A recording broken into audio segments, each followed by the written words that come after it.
Lahat po ng mga tao ay maraming mga pribilehiyong tinatanggap sa Panginoon at ang bawat pribilehiyo na mayan ay matapat tumbasan ng mga tungkulin. It is the balance in life that makes it beautiful. Sa pag-aaral po natin ngayon ng mensahe, pinamagatan nating 10 duties to life among many others. Hindi lang naman 10 yan pero maganda na maunawa ang 10 ito. Ama namin sa langit, sapagkat kayo'y aming Diyos, sapagkat kayo'y aming tagapagtanggol. Kayo aming pinupuri, dinadakila, pinasasalamatan, sinasamba. Napakasarap sumamba sa inyo, Panginoon. Napakasarap tumanggap ng pagpapalakas mula sa inyo. Pagpapalakas ng katawan, ng isip, ng aming loob, ng aming dibdib, ng aming espiritu. Punuin mo kami ng iyong kapangyarihan, Panginoon. Bigyan mo kami ng kaalaman na maunawaan kayo. At nawa, ang pagbubulay-bulay namin ng iyong mga salita, maging kapakinabangan sa amin at ikaluwalhati ng iyong pangalan sa aming buhay. Kayo, Ama, ang maging tagapagsalita. Gamitin yung lingkod nyo na tungtungan ng inyong paa, daluyan ng inyong mga pagpapala. Subalit nais namin kayo ang pakinggan. Speak to your people, O God. Walk in our midst. Be the speaker. Be the messenger. Lord, lift your name up and we ask you, bless us. Protect us from evil men, from evil spirits. Protect us from our foes. Protect us from people who would like to do us harm. And protect our loved ones from all evil. Protect us, Father. Let your truth reign in our hearts. Heal our infirmities. Strengthen our weaknesses. Paliwanagin niyo po, Panginoon, aming makadiliman. Pagalingin na aming makaramdaman. Itong aming dalangin, may pasalamat sa ngalan ng Panginoong Jesus. Amen. Ang mensahe pong ito ang totoo ay kakambal ng ating mensaheng na ibigay na noon na 10 privileges of life. At ano po ba yung mga pribilehyo na yan na ating sinariwa noong nakaraan? Some basic privileges of life include breath, sight, touch, taste, smell. Kung tutuusin yung mga basic senses. Privilege also includes movement, especially the imagination that moves not only the body but also the spirits. Humor is privilege, love is privilege, rest, and very especially prayer. Bakit po natin binanggit yung 10 pribilehyo na yan? Dahil lahat ng tao, irrespective of gender, race, or economic station in life, can have them. May mga ilan-ilan na may kulang-kulang, kung minsan hindi ka nakakaamoy, hindi ka nakakakita, pero hindi naman pwedeng wala lahat yung 10 na yun sa isang tao. At nakikita po natin ang pagpapala ng Diyos maging doon sa mga kinukulang ang mga ganitong kakayahan, lalo ng senses, ay lalo namang nagiging matalas yung iba nilang senses to compensate for what might be lacking in their lives. Now, these privileges are balanced by duties, and those duties are what we're going to discuss. 10 duties to life. Hindi ko po sinabing 10 duties of life, kundi ito ang mga 10 tungkulin natin sa buhay. Tayo'y nananagot sa buhay na gawin ito sa Kanya. Unang-una, protect it. Life must be protected from death. Life must be protected from threats. Psalm 64 verse 1, Hear me, O God, as I voice my complaint. Protect my life from the threat of the enemy. Isa po yan na paulit-ulit na tema ng mga panalangin, lalong-lalo sa Old Testament at lalong-lalo sa Psalms. Yung panalangin sa Diyos ay ipagtanggol at ipag-adya yung nananalangin mula sa mga kalaban at sa masasamang tao, sa mga nais na kumitil ng buhay o kaya ay magbigay ng panganib. It's a very valid prayer. It's a very good prayer to pray that the Lord protects us. 1 Samuel 21 and 24, Then David fled and went to Jonathan and asked, What have I done? What is my crime? How have I wronged your father that he is trying to take my life? So David hid in the field. Alam po natin ang background niyan. Itong tatay ni Jonathan, si King Saul, wanted to kill David because he was threatened by David's anointing from the Lord. At ang ginawa ni David dahil siya gustong patayin ng hari ay nagtago. Hindi wise na harapin mo ang bala, wise na harapin mo ang apoy, harapin mo ang kamatayan kung pwede mo naman itong iwasan. Do not needlessly put life in danger and at risk by commission or by omission, meaning by doing something that endangers your life or by omitting doing something that can protect your life. Marami pong mga kuminsan, mga sports hindi na necessary, sobrang threat sa buhay. Maraming mga libangan, maraming ginagawa ang tao, inilalagay ang buhay na parang taya sa isang sugal na pwedeng sa isang saglit lamang ay maglaho ang buhay na ito. Hindi ganyan ang ating dapat ginagawa sa buhay. We've got to protect it. At bakit po natin pinag-uusapan itong mga obvious naman na ito? Sapagkat sabi nila ang paalalay gamot sa taong nakalilimot. Kung minsan nalilimutan din natin that we are needlessly putting our lives in peril, under threat, in danger. Kahit sa mga bagay na pagpaputok lang kuitis, kung minsan ang buhay mo pala napapanganib. Kung minsan yung hindi pagjejeta sa pagkain ng mga bawal, hindi mapigil-pigilan ng katakawan, Yung pala nanganganib na ang kalusugan ng isang tao. Sa pag-neglect na mag-medical check-up, may ipang-papa-medical check-up naman, pero nine-neglect, pinapaurong-urong, lumalala ang mga sakit. This is needless dangers that we allow to enter our lives. Another duty to life is to edify it, to lift it up to ever-escalating heights and meaning and value. Hindi tayo nabubuhay para maghanap buhay. Naghahanap buhay tayo para magkaroon ng buhay. Dapat ang paghahanap buhay, sa lampo yan nakasangkapan, props ng buhay, para magkaroon tayo ng kailangan natin na pera o kaya ay kabubuhay para magkaroon ng tunay na buhay. Ang buhay ay hindi hinahayaang mapanis.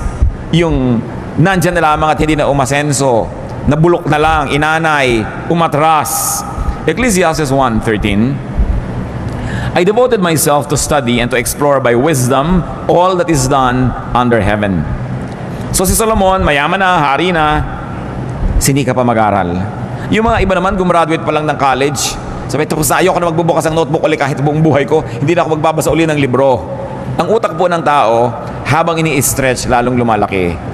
Pero parang sikmura rin yan. Pag palaki ng palaki kinakain mo, palaki ng palaki yung tiyan mo, mas marami ka nakakain. Pero subukan mong konti yung kinakain, lumiliit din yung tiyan nyo, nag-a-adjust. Ganun din yung brain. The more information, the more knowledge you process, the more capable your brain becomes. Pero pag pakonti ng pakonti ang iniisip niyan, pakonti ng pakonti ang mga nilulutas, lumiliit din ang utak. Meron po mga nakakausap tayo sa buhay na nakakabobo. Pag lagi siyang kausap nyo, mabobobo kayo. Meron tayong mga ginagawa na nakakabobo. Pag yun ang ginagawa mo, mabobobo ka. Kaya kailangan lagi kami iniisip na ibang gawin so that your brain will continue to expand, so that it would be enriched with knowledge and therefore with accompanying wisdom. Luke 12:23. Did we read Ecclesiastes 1:13? I devoted myself to study and to explore by wisdom all that is done under heaven. So, ganun ang ginawa ni Solomon. In Luke 12:23, life is more than food, and the body more than clothes. So, yung katawan, hindi lang yung katawan eh. Yung katawan, instrumento para may marating yung nakatirang espiritu doon. Pag katawan mo lang ang mahalaga sa buhay, you don't get it. That the body is only a tool so that the spirit that lives in it can evolve and can become the great spirit that it is destined to be. So, ganun din yung pagkain, buhay. Hindi lang para kumain, ay buhay ka na. Tapos aantay ka ng umaga. Pag umaga, aantay mong gumabi. Pag gabi, inaantay mo mag-umaga. Ganun na lang, naubos na lang yung buhay ng papaganon. We've got to go beyond the basics. We've got to go beyond survival level. Kaya kalaban po ng tunay na espiritualidad ang sobrang karukahan, ang sobrang kahirapan. Kasi very, very poor people are not able to move on because they're just too busy surviving. May narinig kong kanta ni Madonna, sabi niya, I will not go to heaven, I will not be an angel because I'm too busy surviving. Sabi nung kanta niya. There is some truth in it because when people are just too busy trying to survive, they will not be able to evolve into the refined personalities that they should be. Kaya kahit edad, nilalampasan para magkaroon ka ng lalong credibility. At kung bata ka pa at may credibility ka na, kailangan ipakita mo yon at lagi mong patunayan. Si Paul, ang kanyang payo kay Timothy, sapagkat itong si Timothy isang batang leader, 1 Timothy 4:12, don't let anyone look down on you because you are young, but set an example for the believers in speech, in life, in love, in faith, and in purity.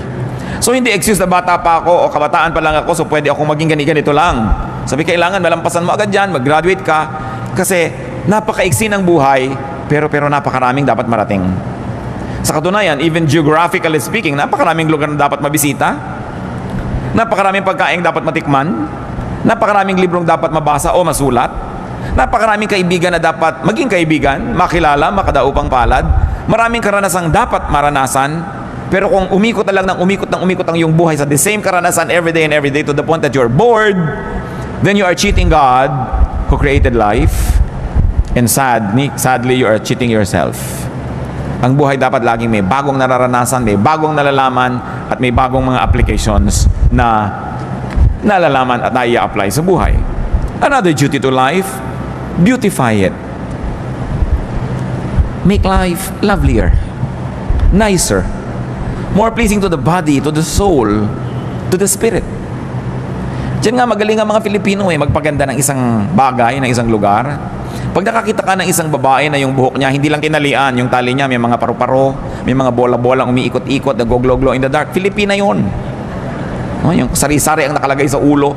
Hindi lang tinalian para huwag Galawan yung buhok. Decorative pa, beautiful. Si Solomon na napakatalino, anong ginawa niya? Ecclesiastes 2:4-8. I built houses for myself and planted vineyards. I made gardens and parks and planted all kinds of fruit trees in them. I made reservoirs to water groves of flourishing trees. I bought male and female slaves and had other slaves who were born in my house. I also owned more herds and flocks than anyone in Jerusalem before me. I amassed silver and gold for myself and the treasure of kings and provinces. I acquired men and women singers and a harem as well, the delights of the heart of man. So niya, name it, I had it. Ginawa ko. At hindi maliit na bagay na siya tinawag na matalino. Ang lahat dapat makita ng mata, tiningnan niya. Ang lahat dapat matikman ng labi, natikman niya. Ang lahat dapat mahigaan ng likod, hinigaan niya. At hindi lang ba siya nabubuhay, meron pa siya mga singers. Ngayon, madali yan eh. Maglagay ka lang ng iPad, magpatugtog ka ng cassette dyan o video, may tugtog ka na. Pero noong araw, kailangan pa ng mga live orchestra. Nilalagyan. Bakit po nilalagyan ng musika ang buhay? Kasi nagpapaganda yan. Bakit nilalagyan ng kulay ang buhay? Kasi nagpapaganda yan. That's why the eye is able to see many shades of colors. That's why we can appreciate various shades of temperature. Lamig o init. Merong gusto mo kinakain mo na maligamgam, merong gusto mo talagang nagbabaga sa init, merong gusto mong nagyayelo sa lamig. And all of that are experiences that human beings were designed by God to explore and to enjoy. So beautify your life. Yung bahay nyo, maliit man, pagandahin. Ang gulo-gulo, ang dami-daming kalat, ang lihim lang yan, marami ka lang kahon. Paglalagay mo lahat sa kahon. Diba? Hindi nakasaburay-ray dyan sa bahay mo lahat ang bagay-bagay. No? Hindi yung ang gulo-gulo. Hindi kailangan ka maging mayaman para maging maganda ang kapaligiran.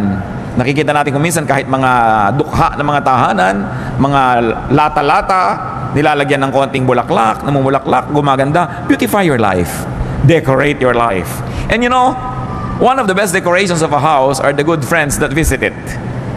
Kaya maganda yung nadadalaw ka, dumadalaw ka. Beauty means balance, symmetry, harmony. Mamamahay na rin lang kayo, linisan na, gandahan na. Magbibihis na rin lang kayo, gandahan nyo na. Kahit naman ano pagsasamahin yung kulay, pwede, pero ba't hindi nyo lagyan ng harmony? Pwede namang iplano yan kahit kukunti ang damit ng tao. Tingnan nyo yung kulay na bagay sa inyo at yun ay pagsusuot ninyo. Hindi yung kuminsan na pagkakamalaki naglalakad na kortina o sa lalaki ng checkered, akala ng mga tao bintana kayo. Sa kailangan, tinitingnan mo, maganda ba to sa akin? Bagay ba to sa akin?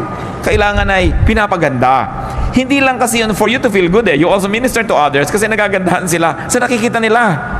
It is our ministry to beautify the environment and we are parts of that environment. Lalaki, babae, walang gender issue yung kagandahan. Kaya nga napakaganda po ng wikang Tagalog kasi sa atin yung ganda pang lalaki at pang babae din yan. Sabi natin, magandang lalaki. Di ba? Ganun din tawag natin. Hindi natin hinahati sa gender yung beauty. Because sabi nga ni Mrs. Marcos, a man who does not love beauty is only half a man. Dahil siyempre, kailangan nag-appreciate ka niyan. Another duty to life is to love it. Are you in love with life? Nagigising ba kayo sa umaga sa sabi nyo, I love my life? Mahihiga ba kayong I love this bed? Kakain ba kayo, I love this plate? O eto na naman, dito na naman ako kakain sa gasgas na plastic na ito. Eh ba't hindi kayo magpunta ng maganda-gandang plato? O ang dami yung magagandang plato, inaanay doon sa estante, tinitirhan ng mga bubuyog at gagamba. No? Kailangan gamitin nyo yung mga magagandang bagay na yan. You should love life. Huwag yung gutay-gutay na ang yung mga tuwalya, tapos ang gaganda nakatago. Ano nyo yun, di ba? Kailangan gamitin yun. Meron naman kahit tayo hindi mayaman, meron tayo niya magagandang tuwalya, mga pang-derby na mga bedsheet. Gamitin niyo yan. Kasi pag pinagagamit nyo yan, nakita ng Lord na magagasgas na, makukulangan na, papalitan niya. Kaya kung minsan hindi pinapalitan, hindi naman ginagamit eh, nakareserba. May reserba ka pa, gamitin mo. Subukan mo ang Diyos. Kasi alam nyo kung bakit. Ang Diyos mahilig sa maganda. God is God of beauty. Titingnan mo ang nililikha niya, mga bato, ang mga dahon, ang mga halaman, pati mga hayop, ang gaganda. Kaya napakalaki kasalanan na pangit. No? Ngayon, yung pangit, hindi ibig sabihin natin ganito ilong mo, ganyan ang buhok mo, pangit ka. No, there's no such thing. Because all human beings were made by God. So, ano man buhok mo, tuwid o kinky, lumalakad man yung suklay pag inilagay mo, o ayaw lumakad. Pag may pumasok na insekto sa loob, di makawala. Maganda ka pa rin dahil Diyos pa rin ang gumawa ng kulot na buhok. Ang point lang, maganda ba yung gupit mo? Bagay ba naman yung ginagawa mong ayos sa iyong sarili? Hindi pinag-uusapan yung height. Anong ginagawa mo sa katawan mo? Pinapabango mo ba yan? Pinapakinis mo? Love life. Kaya alam niyo po, kitang-kita niyo pag ang isang may bahay ay ganado. Pati ang niluluto niya, iba.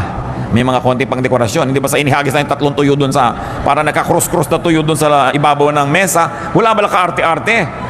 Pero pagka ganado ang tao sa buhay, pati kamatis, sinihiwa niya na maganda, naka-arting ganon. Nakakita niyo naman nakakain kayo kumisa nung tinanggal niya yung takip, nakakaantok ang itsura ng ulam. Dahil, ano ulam ito? Wala na bang ka-arte-arte sa buhay? So, love it. Romance life. Romance life. Napakahalaga na ang buhay natin pinapaganda. Do not hate life. Do not dislike and demean life. Do not be rude to life. Alam niyo po ba na yung buhay ay may buhay? Kaya nga buhay siya eh. So kung tayo ay magaspang sa kanya, rude tayo, dinaramdam niya yon. Kung yung buhay ay ating pinababayaan, hindi pinapansin, dinaramdam niya yon. Kung hindi natin inaalagaan at pinapaganda, pinagdaramdam ng buhay. At kung yung buhay mo ang nagdaramdam, ano mangyayari sa buhay mo? Kaya kailangan we romance life. Ecclesiastes 6:3. A man may have 100 children and live many years, yet no matter how long he lives, if he cannot enjoy his prosperity and does not receive proper burial, I say that a stillborn child is better off than he. So nakita niyo po ang mga particulars itong si Solomon hanggang libing. Sabi, kailangan maganda ang libing. Yan ang last statement ng buhay mo. No? Kailangan pinaplano mo rin yan. Dahil gusto mong igalang, maging yung katawan mo na iniwan sa bandong ibabaw. No? Kailangan na inaayos ang buhay, binibigyan mo ng dignity. Kung paano ka uupo, paano mo ginugupit ang iyong buhok, paano mo inilalagay ang bag mo. May mga bag na parang nagtutong na sa lahat ng dumi, kung saan lang inilalapag, walang galang sa bag. No? May mga gamit na gas kasi hindi ginagalang, hindi nililinis. When you love life, life will love you back. May buhay ang lahat ng bagay. At kahit pa sabihin mo mga bato, mga bakal-bakal na walang sariling buhay, Diyos ang may bigay noon at Diyos ay nagdaramdam. Kung mga binibigyan niya ay pinapabayaan lang, kayo ba? Kung may ibinibigay ka sa mahal niyo sa buhay, tapos hindi inaalagaan, hinahagis-hagis lang dyan, di ba naghihinanakit kayo? Eh ang Diyos na nagbibigay sa atin ng lahat ng tinatangkilik natin. Meron kayo isang leather bag, nakikinis-kinis yun ba? Napupunas-punasan yung man lang ba yun? Di ba? Yung bahay ba naman natin, inaayos-ayos natin. Napakahalaga. Psalm 90 verse 12. Teach us to number our days aright, that we may gain a heart of wisdom. Anong hinihiling dito sa panalangin? Turuan niyo po ako, Panginoon, na bigyan ng katuturan ang bawat araw ng buhay ko. Love life by not wasting time. Love life by getting the most out of time. At dyan po tayo lahat pantay-pantay, mga kapatid. Lahat ng tao, tig to 24 hours a day lamang. Tig sa 7 days a week. Bakit dumadaan ko minsan isang semestre na merong isang estudyante na magiging 4th year na siya, pero ikaw na isang estudyante, 2nd year ka pa rin. Pareho kayong dinaanan ng semestre na yun, ha? Bakit dumadaan ng mga panahon, 7 taon na yung inyong kapitbahay, may aanihin na siyang atis. Kasi nagtanim siya 7 years ago. Ikaw na walang itinanim, titingin-tingin ka lang sa atis niya. Pareho kayong dinaanan ng 7 taon.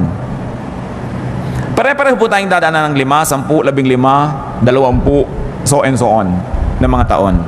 Pero may nangyayari ba sa mga taon na dumadaan sa ating buhay? Nadadagdagan ba tayo ng kaalaman? Nadadagdagan ba tayo ng wisdom? Mas bumubuti ba ang ating puso? Mas bumabait tayo? Mas rumurunong tayo? Yun ang napakahalagang mangyari sa buhay. Love life and live it. Yung buhay dapat ipamuhay. Go gladly through the motions of living. Ano ba yung mga motions of living? May mamamatay, may ma-ospital, may ooperahan, may dadalawin, may mangungutang, may sisingilin, may babayaran, may papakinggan, meron kang sasabihin. These are the motions of life. The activities and the rituals, both great and small, of living. Kakain ka, maghuhugas ka ng plato, mamamalengke ka, ililigpit mo mga pinamili mo. These are the motions of life. Ginagawa nyo lang ba yan dahil dapat gawin? Ginagawa na rin lang, mga kapatid, enjoy it. Naghihiwa na rin lang kayo ng manok, di ba? Alam mo yung nag-enjoy humiwa ng manok, walang nababaling buto sa hita, no? Dahil alam niya kung saan niya hihiwain. In fact, gagawin lang na kamay niya, bali ang buto, no? Pero yung mga ibang tusok-tusok yung buto, durug-durug, wala yata sa mudang nagputol ng manok na ito, no? By the way, ang galing ng mga Pilipino magputol ng manok, ha? Meron isang batang lumaki sa Amerika, nung nagbalik bayan dito, sabi niya, I didn't know that a chicken could be cut up so many pieces. Talagang ganyan dahil maraming kakain. No? Naparami talaga ang manok. daig ng mga ginang dito sa Pilipinas sa mga surgeon, no? Pagpaparami ng ulam. Pero ayusin mo na yan. Ayusin mo na, dadabog-dabog ka. Enjoy every minute. Because if you work for 1 hour or 2 hours, may nililinis ka, hinuhugasan mo yung mga balat ng talaba, o kung ano man yun, at nagdadabog ka, nainis ka, kapatid, ikaw nalugi nun dahil may dumaan na isang oras na hindi mo na-enjoy at hindi na babalik ang oras na yun kahit kailan. Kaya lagi kong sinasabi sa mga magulang ng mga bata, enjoyin nyo ng mga anak nyo. Yung para kayong puno na lagi sinasampan ng anak nyo. Pagdating ng araw, ni ayaw niyang makita kayo kasama sa mall. No? So habang laging nakasama, isama ng isama, laging pabuhat ng pabuhat, buhatin. Hindi laging ganyan yan. Dumadaan ang panahon. Mabuti na yung walang pinagsisisihan. Ecclesiastes 9:7-10. Go eat your food with gladness and drink your wine with a joyful heart. For it is now that God favors what you do. Always be clothed in white and always anoint your head with oil. Enjoy life with your wife whom you love all the days of this meaningless life that God has given you under the sun, all your meaningless days. For this is your lot in life and in your toilsome labor under the sun. Whatever your hand finds to do, do it with all your might. For in the grave where you are going, there is neither working nor planning, nor knowledge, nor wisdom. Sabi niya, gawin mo na lahat. Gawin mo with feelings. Mag-aayos ka ng bulaklak, sinaksak mo na lang bigla doon sa baso yung mga bulaklak. Gandahan mo. Diba? Magtitiklop ka ng kumot, hindi pantay-pantay yung mga sulok. Gandahan mo. Isasalansan mo ang mga tuwalya sa cabinet. Gandahan mo. Sabi ko noon, para lahat ng ginagawa mo, meron kang satisfaction. Tuwang-tuwa ka. Nag-enjoy ka sa buhay. Do not just exist. Live. Have a life. Have excitement. Have passion and feelings. Yung kakain kayo ng sopas ang lamig-lamig, mas gano'n na ba kahirap initan yan? Lagi na lang, hoy, huwag ka na magdagdag ng hugas yung plato. Dito tayo kakain sa tansan. Ano ba naman, napakahirap namang kumain sa tansan, tapos ang chopstick mo, toothpick. Para madali ang paghuhugas. Mano bang humaba-haba ng konti ang paghuhugas nyo? Nag-enjoy naman kayo sa maganda nyong hain. Lagyan ng kulay ang buhay. Yung mga ganung tao, pag nananaginip sila, alam nyo, black and white ang panaginip. Dahil walang buhay eh. Go gladly through the stages of life. Nagiging bata tayo, nagiging kabataan, nagiging young adult, nagiging mga senior, lahat yan maganda. Kung tayo tumatanda na, don't hang on needlessly to youth because there is enjoyment that is unique, no, to those who are advanced in years. 1 Corinthians 13:11, when I was a child, I talked like a child. I thought like a child. I reasoned like a child. When I became a man, I put childish ways behind me. So may panahon ng lahat. May panahon. Hindi ikinakaila yung edad. Lalo mga Kristiyano, magunos dili kayong birthday. Ilan taon na po kayo?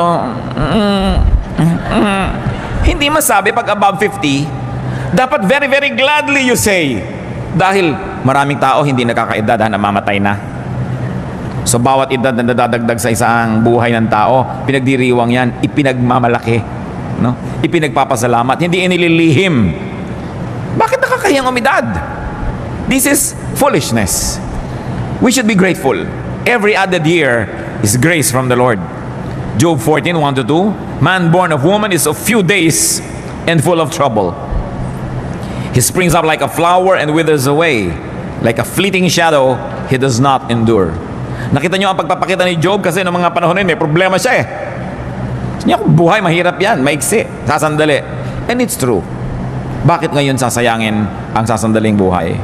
So be a child, be a youth, be an adult, all in its right time. And another duty to life, which is very much related to what we're saying, is enjoy it. Hindi ko mo ang isang tao ay makadiyos, ayaw niya mag-enjoy. Ito ang dapat ituwid. Akala nyo ba, pag religyoso ka, walang enjoyment, puro mga parusa sa sarili, puro pag-aayuno, puro pagtitiis, puro pagtitipid. Enjoy life. Ecclesiastes 8:15, so I commend the enjoyment of life. Because nothing is better for a man under the sun than to eat and drink and be glad. Then joy will accompany him in his work all the days of the life God has given him under the sun. Remember, nagsasalita si Solomon na nagtrabaho ha. Sabi niya, I planted vineyards, I made orchards, I made reservoirs, I made houses. Kaya din siya nag-e-enjoy ng pagkain niya, ng pagpapahinga niya. Pero kung wala kayong ginagawang ganoon, tapos puro enjoyment, hindi rin yan balance. Enjoyment is earned. Ecclesiastes 10:19, a feast is made for laughter, and wine makes life merry. Sabi ganon, magpakasaya kayo. Basta hindi nyo nililimot ang Diyos. Sabi niya, oh, young man, enjoy your life. Just remember that you will face God and you will give an account. Ibig sabihin, huwag mo kakalimutan na may Diyos. Nag-enjoy ka. It's from God. Pero be responsible for the kind of enjoyment that you have because there's going to be accountability also. Life is far from perfect. Don't cry over spilled milk, sabi nga nila. Marami na siguro kayong gatas na naligwak, juice na natapon. Baka naman hanggang ngayon, ipiniiyak nyo pa. Tama na. Merong nasayang, pinanghinayangan nyo sandali, tapos tama na, get on with life. Tama na mga sisihan, tama na ang panghihinayang, yung mga if only, if only, if only. Tanggalin nyo na sa inyong lengguwahe mga kapatid yung if only. Kung natapos ko ang aking pag-aaral, yung mga ganyan, if only, pinag-aral ako. Eh, hindi ka nga pinag-aral eh. Anong gagawin mo? Magngungungoy-ngoy ka buong buhay. Hindi kung gusto mo, mag-aral ka ngayon. Ngayon, kung hindi, eh, gumawa ka ng ibang magagawa. Huwag kang laging sisihin yung magulang mo. If only mayaman kami. If only 5'10" ang height ko. If only maputi ako. If only ganyan. Walang mangyayari. Palitan natin yung if only ng napakaganda lalong 2 words, next time. Sabi niya, next time. Kung saan, kung ikaw ba naman ginawa sa mga next time. Eh, dapat ganito ginawa mo. Eh, tapos na mo, next time, we'll do it. Maganda yun. Dahil meron namang next time eh. Do not wallow in misery. Do not be possessed by regrets. Tama na ang panghihinayang at lalong-lalo na tama na ang pagsisisi, pagsisisihan, paninisi sa kapwa at sa sarili. Do not be possessed by sadness. Do not be possessed by mourning and fear because all of this will rob you of your happiness. Kailangan yan, sisatatin natin. Lahat ng mga nasayang na noon, nasayang na, pero habang lagi niyong iniisip, patuloy pa rin nagiging sayang. So dapat ibahin ang attitude. Be free, be reachable, be available. Because the enjoyment of life is usually amplified when it is shared with others. Kaya dapat reachable ka rin. You allow people to reach you and you reach out to people and you're also available. Time is one of the greatest gifts we can give to people and to ourselves.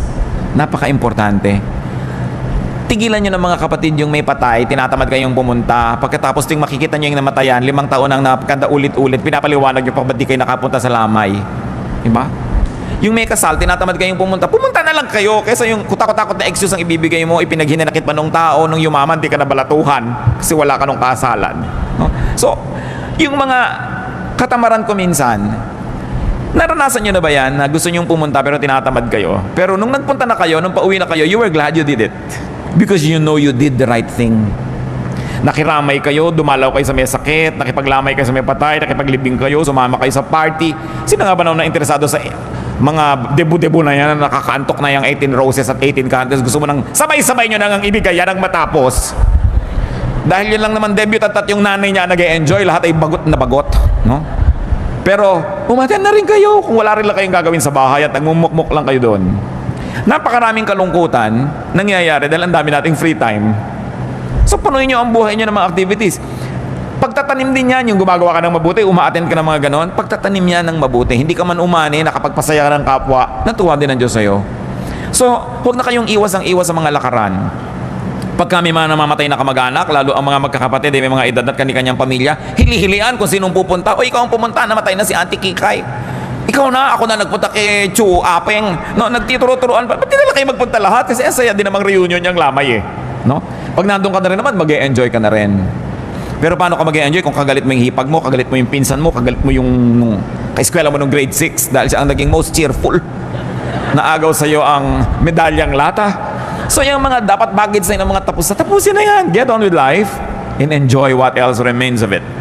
Another duty to life, multiply it. Paramihin. Physically, life must be multiplied. Utos yan ng Diyos. Genesis 8:17, bring out every kind of living creature that is with you, the birds, the animals, and all the creatures that move along the ground, so they can multiply on the earth and be fruitful and increase upon it. Genesis 9:7, sabi kay Noah, as for you, be fruitful and increase in number, multiply on the earth and increase upon it. So you multiply physically, but very importantly, we multiply essentially. We multiply, magnify the essence of life, the spirit of life. And you multiply life in terms of fruits and production. In terms of works and meaning, dapat lalong nagkakaroon tayo ng halaga, marami tayong nagagawa, marami tayong napoproduce. Kumisan ay kinakalungkot ko po sa mga Philippine products. 20-30 taon na ang lumipas, itong kaong na ito para ko mabuksan, kailangan ko pang initan sa kalan yung takip niya, makipagtunggali ako sa takip, gumamit ng liyabe, gumamit ng kung ano para ko makuha yung laman na kaong na lasang preservative. Ang kaong, ang makapuno, ang natadiko ko pare-pareho ng lasa. Walang product development. Napapansin nyo ba yun? Pag pumunta kayo sa Pangasinan, yung bibili nyo yung tupig, o yung bibili nyo diyan ako, nakabalot pa rin sa dyaryo hanggang ngayon. No? So, hindi na ba mai-improve ang packaging yan para maging world-leading o world-class man lang? Bakit walang development na ating mga produkto? Papangit pa nga yung iba, yung dating bukayo, na nyog ang nakakain mo ngayon, kusot na yata yung laman. Umaatras pa. Pero alam nyo, sa tao nangyayari rin yan. Ano ba naman itong taong to? Nung huli ko itong makita, wala itong topic, kundi yung asawa niya. 3 years later, asawa pa rin niya ang topic. Wala nang iba. Yung ang repertoire mo, napaka-limited. May mga tao po ganyan, ng 3 lang alam na topic. Ang kanyang asawa, ang kanyang apo, at ang kanyang mataas na blood sugar. Napakalaking pagdurusang makatabi mo ang tao ito kahit saang lupalop ng mundo kasi yun ang topic nyo. Wala nang iba. So pansinin nyo mga kapatid, baka kayo yun. Yung iniiwas-iwasan na kayo ng mga tao dahil pag-uusapan na naman namin ito, yung cholesterol niya. Yung wala nang alam na topic kundi ganyan. Kailangan pinapalaki ang mundo, pinapalaki ang repertoire, pinapalaki ang performance mo para mas enjoy ang mga tao, mas enjoy ka rin. Isaiah 54:2, enlarge the place of your tent. Stretch your tent curtains wide, do not hold back. Lengthen your cords, strengthen your stakes. Ang ganda ng metaphor tungkol sa tent. Ang pinag-usapan yung lubid na humihila doon sa mga gilid ng tent at yung mga tukod niya na nandun sa gitna para huwag matumba yung tent. Sabi, tibayan mo yung tukod, habaan mo yung mga tali, haltakin mo yung mga tent mo. In other words, palakihin mo ang iyong mundo. Kung di nyo ma-spell nung araw yung Mississippi, 20 years later, hindi nyo pa rin ma-spell. May problema kayo sa buhay. Diba? Insecure kayo sa pronunciation ng mga nakikita nyo sa mga French menu sa restaurant. Diba? Hindi nyo alam kung ano ba to, hors d'oeuvres ba ito? Hindi natin alam hors d'oeuvres pala ito o kung ano man. Ba't di nyo pag-aralan? Kabisohiduhin nyo lang, hindi kayo kailangan magkabisa ng more than 20 French words, mabubuhay na kayo sa restaurant. Diba? Pero langit na lang, hindi ko alam to i-pronounce, ayokong pag-usapan yung mga bagay na yan. Marami mga Kristiyano hanggang ngayon akala nila yung Titus Relo. So, paano ba yan? No? Akala nila si Sodom and Gomorrah are lovers. As in Romeo and Juliet. 20 years ago, excusable yan, sister. Pero kung hanggang ngayon, ganun pa rin yung utak mo, napakalaki ng pandarayang ginawa mo sa buhay. Kasi hindi ka umasenso. No? Do more. Plant more. Stretch yourself. Kasi kaya. Nakakita ba kayo ng mga gymnast? No? Minsan tuwan-tuwa ka na, may dala kang platito, hindi nahulog. Pero nakita nyo ba yung may mga 5 platito pinapaikot na ganyan, tapos meron pang mga laman na chandelier yung platito? Tapos nakasakay pa siya sa bisikleta, iisa ang gulong, habang namimisikleta siya sa alambre. Nagagawa ng tao, ba't di mo magawa? Ibig sabihin, nagagawa yan. Pag nagagawa yan ng iba, nagagawa ng lahat. Kaya lang, nag-train siya, nagbuhos siya ng panahon. Kaya huwag na tayo patuloy na magkubli doon sa mga hindi natin magawa. Gawin nyo. Pag-aralan nyo. Yung mga iba tumanda na lang, ting merong party sa tabi ng swimming pool, hindi ako marunong lumangoy. Parang 10 years ago, nung reunion natin, di ka na rin marunong lumangoy. 10 taon nang lumipas, di ka wala nag-aral lumangoy. At magkikita pa tayo kung sakaling bubuhay ka pa ng Diyos ng 10 more years, hindi ka pa rin marunong lumangoy, lulunurin na kita niyan. Wala kang asenso sa buhay. No? Kailangan umaasenso ang tao. Yung hindi natin mapagtugma-tugmang subject and predicate. No? May S ba o wala yung verb? Absent ka kasi na tinuro yun. Ano? So, pag-aralan, nasa libro naman eh. Yung hindi kasi ako marunong magluto ng dinugan, hindi ako kasi marunong magluto ng potsero, 3 years ng excuse yan, hanggang hindi pa rin marunong magluto. Dapat palakihin ng utak. Another duty to life is to restore it. Life will have pains and sorrow. Life will have mistakes. Life will have falls and damages. Ang dapat ginagawa ng tao is to keep restoring life. Laging may sira, dapat laging nire-repair. Yan, nakita nyo yung bubong ng bahay, hindi naman uubusan ang tulo niya na. Pag natapos na yung tulo doon, dito naman, o doon naman, dyan naman. Pero gawa ka ng gawa kasi nagkakaroon ng mga bagong tulo eh. Linis ka ng linis kasi nagkakaroon ng bagong dumi. Sulsi ka ng sulsi, nagkakaroon ng mga bagong pilas ang damit. Ngayon, ganoon din ang ating emosyon. Ganoon din ang ating espiritu. Nagkakaroon ng mga bagong kabiguan. Nagkakaroon ng mga bagong kasalanan. Nagkakaroon ng mga bagong kakulangan. So, anong gagawin mo? Keep restoring, keep restoring, keep restoring. Because life is really like that. Psalm 103 verse 14, God knows how we are formed. He remembers that we are dust. Diyos man, naaalala niya, alabok nga pala ang tao. So, hindi ka na rin laging pinaghahanapan. Pinagpapasensyahan ka, pinapatawad. Ganon din dapat ang ating policy sa ating sarili at sa ating kapwa. Kung nagkakasala, ihingi ng tawad sa Diyos. At kalimutan na, tama na. 1 John 1:19, if we confess our sins, He is faithful and just and will forgive us our sins and purify us from all unrighteousness. Mga mag-asawa lalo na, sigurado magkakaroon ng pagkukulang ang asawa nyo sa inyo. Ang nagtatagal lang, yung nagpapatawaran. Patawad kayo.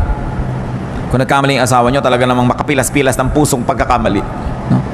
Parang gusto niya na talagang uminom ng lason, tumalon sa dagat, pasabugin ng lahat ng granada sa loob ng inyong tiyan, sa sama ng loob nyo. Ano magagawa nyo? Nangyari na. Lalo tumihingi naman ng tawad, patawarin nyo na. At kung pinatawad nyo na, huwag nyo na ungkatin. Tapos na. Tama na. Get on with life. Yung minsan kayo nasaktan, tama na. Pero yung inuungkat nyo yan, yung hinuhukan nyo yung bangkay ng nakaraan, masasaktan kayo muli. Gusto nyo yun? Lagi nasasaktan? Let's forgive. Because we also need forgiveness from God. Pick up the pieces. Stand up. Rise whenever you fall. Nasunog ng asawa nyo bahay nyo? Sorry. Tumira muna kayo sa bahay ng posporo. Tupperware na malaki. Anong gagawin nyo? Papatayin nyo siya, di nawala na kayong bahay, nawala pa kayong asawa. Doble nawala. Nangyayari yan eh. Damay-damay tayo. Yung mga mahal mo sa buhay, may gagawin pagkakamali, sinasadya mo o hindi, natadamay ka. At ganoon din naman eh, may gagawin din tayo, madadamay din yung iba. Part of life. So sabi ni Solomon, be wise. Learn how to live. Kaya sabi niya, enjoy, enjoy, enjoy. Kasi sabi niya, may mga moments, kahit gusto mo, hindi pwede mag-enjoy. May mga moments, gusto mong kumain ng masarap, wala kang pera. So pag may pera ka, may gana ka, kumain ka na. Kuminsan naman, may gana ka, wala kang pera. Kuminsan, may pera ka, wala kang gana. Pag nagtagpo yung dalawa, fiesta. Eat. No? Sabi ko noon, pagka nagkataon na masasaya kayo, lahat mag-enjoy kayo, magsaya kayo. Hindi yung eto yung asawa mo, sayaw tayo, darling. Ayoko sumayaw. Mag-aral ka sumayaw. Huwag kang killjoy sa buhay. Ayoko. O kaya, pakakantahin ka, kanta ka. Ayoko. Nung mahawakan ng mic, ang ikalabing pito ko po kaawitin. Hindi na maawat. No? Huwag kayo laging pakipot ng pakipot, ayaw ng ayaw sumali. Akala mo mababawasan ng dangal, bababa sa dambana kung gagawa ng mga kabaduyan sa buhay. Do this. Life has so much breadth and width and length that it must be enjoyed. Allow yourself to be restored and allow others to be restored as well. I think one of the great achievements of life is this: how many lives you helped restore. How many lives you allowed to be restored through your cooperation and forgiveness. Yan ang mga medalya ng buhay. Ilan ang nakabangon dahil pinayagan nyo? Ilan ang nakabangon dahil ibinangon ninyo? Napakasayang achievement yan sa buhay. Be changed. Be restored. Be reinvented whenever needed. No? Live the phases of life and live many lives, many roles, many times. Kung meron po tayong mga ugali na nagpapabawa sa atin para ma-appreciate yung life, sabi sa Romans 12:2, be transformed by the renewing of your mind. Kumisa kasi biktima tayo ng maling pagpapalaki.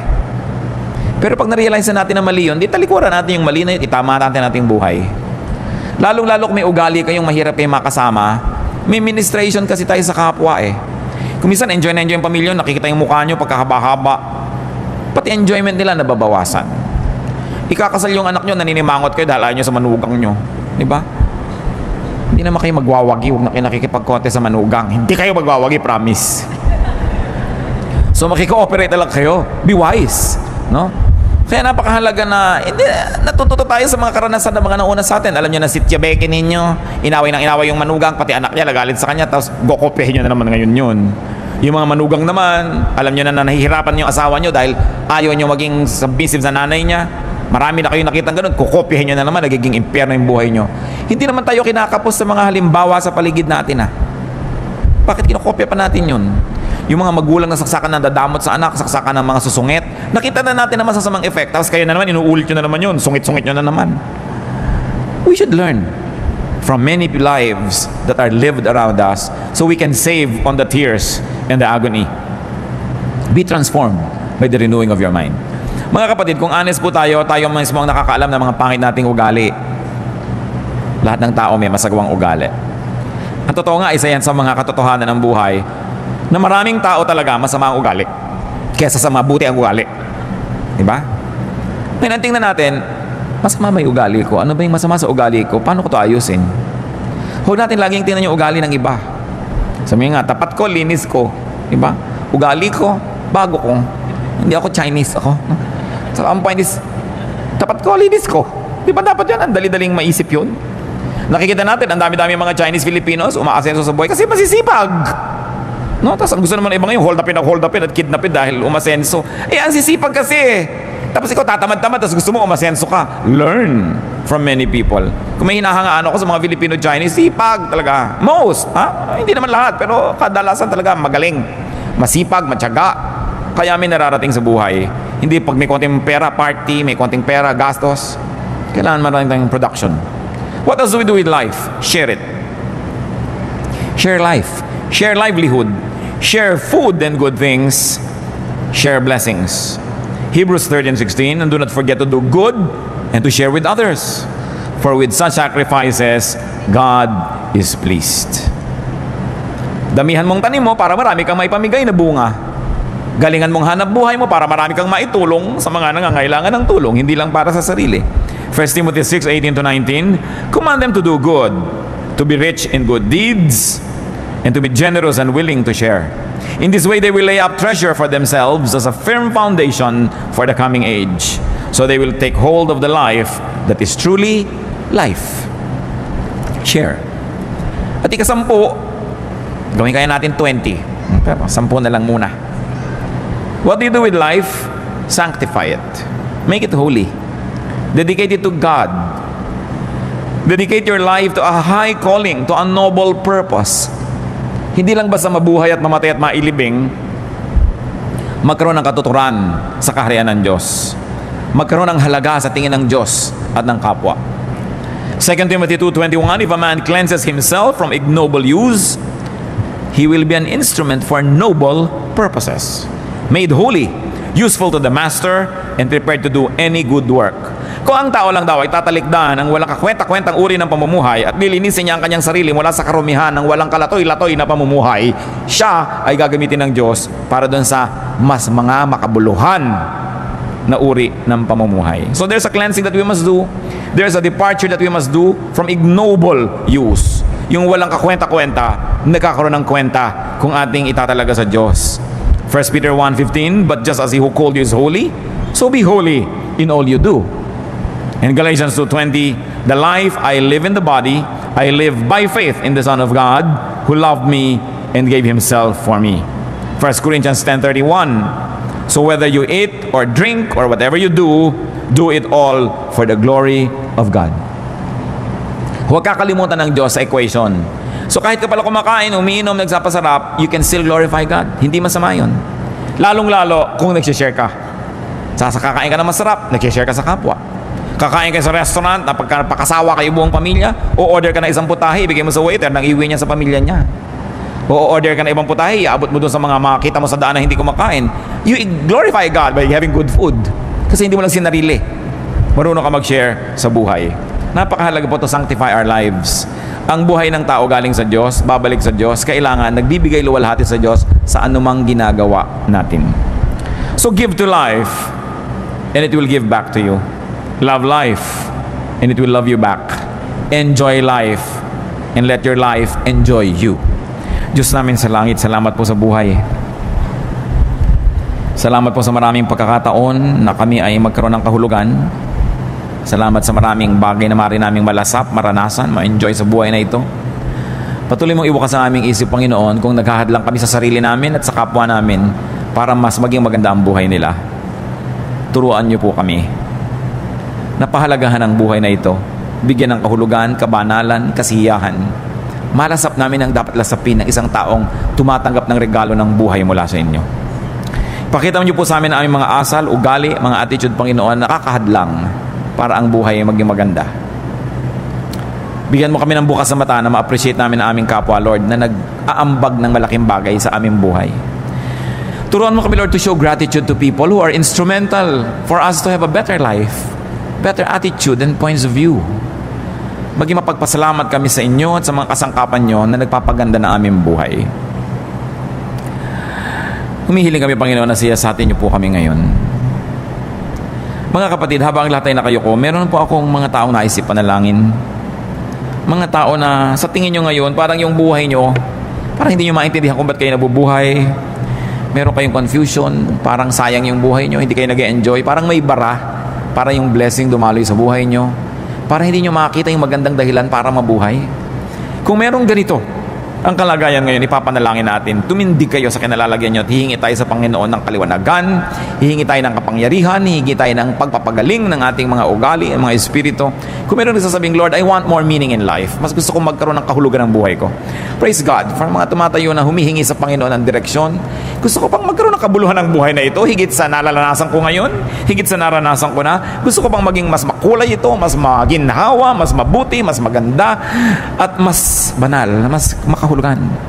Kung meron po sa atin na meron kayong unhappiness about your life, and you don't want to be unhappy all your life, you don't want to be in this situation for long, this is the time to ask God. Hindi aksidenteng pinag-uusapan ang mga bagay na ito. You know, our God sets us free. Our God heals us. Sabi ng Panginoon sa John 10:10, I came that they might have life and have it to the full. Kung sa palagay nyo ang buhay nyo hindi puno, ang laki ng kulang, tumayo kayo, hingi tayo sa Panginoon ng pagpapala. Blessing. Na mapuno ang buhay na yan. Hindi dapat na kulang yan. Hindi dapat na puro bigat yan. Hindi dapat na puro problema. Kasi ang buhay regalo ng Diyos. Kung may tatayo pa, tumayo kayo. Hindi dapat ikinakahiyang tumatayo. Umihingi tayo ng tulong sa Diyos. Maganda yan. Nagpapakumbaba para bigyan ng Diyos tayo ng pagpapala. Sa pagtayo ng mga anak mong ito, Panginoon, kayo lang at ang may katawan ang nakakaalam ng dahilan ng pagtayo. Maaring ang kayo lang at hindi nga alam ng may katawan kung bakit may kulang ang buhay. Panginoon, alang-alang sa iyong anak na si Jesus. Alang-alang sa kanyang mga sugat na tinamo, alang-alang sa kanyang dugo na tumigis, alang-alang sa kanyang paghihirap sa Kalbaryo para sa amin, hinihiling ko sa iyo, Ama sa langit, hipuin mo ang bawat puso ngayon ay tumatayo sa iyong harapan. Una, bigyan mo ng kaliwanagan nang maunawaan kung ano ang nagiging hadlang sa kahulugan at kasiyahan at kagandahan ng buhay, kung ano ang nakakalason na nandun na dapat tanggalin, kung ano ang mahalagang nandun na dapat ilagay, kung ano ang sobra na dapat ay bawasan, kung ano ang kulang na dapat ay dagdagan. Ngayon din, Panginoon, sa sandaling ito, hinihiling namin, hipuin niyo po ang puso, ang isip ng bawat isang nangangailangan ng kaliwanagan. Ipabatid nyo kung ano ang dapat gawin, kung ano ang dapat tigilan, kung ano ang dapat simulan, kung ano ang dapat improvein pa. Hinihiling ko, Panginoon, alang-alang kay Jesus, punuin mo ang mga pusong ito ng kagalakan, ng kahulugan. Bigyan niyo po, Panginoon, ng kulay, ng saya, ng musika. Bigyan niyo, Panginoon, ng ganda ang mga buhay na ito. Kayo ang nakakaalam kung ano ang kulang na siyang magpupuno, ipagkaloob nyo, napakayaman nyo at di nyo ipaghihirap na tugunin ang pangangailangan ng iyong mga anak. At dinadalangin namin, Panginoon, ang mga kapatid na ito ay magkakaroon ng malinaw na isip, maiwasan ang mga dapat ng iwaksi sa buhay. At nawa, Panginoon, kung ito ay may kinalaman sa pag-uugali, ituwid mo ang aming mga ugali nang walang maging hadlang para dumaloy ang iyong pagpapala. Kung ito ay tungkol sa mga damages ng nakaraan, naging mahiyain, nagkaroon ng inferiority complex, nagkaroon ng takot, nagkaroon ng phobia, nadala, nahirapan, pauwiin mo ang mga sugat na ito, Panginoon. Papaghilumin mo ang mga sugat ng puso na iyong mga anak. At huwag ka mag-iwan ng anumang bakas. At nang sa ganun, magkaroon ng isang panibagong buhay, bagong pasimula. Kung ang nagiging hadlang ay mga bagay, mga pananalapi, mga instrumento at gamit, lalo namang hindi kayo nagkukulang dyan, O Diyos.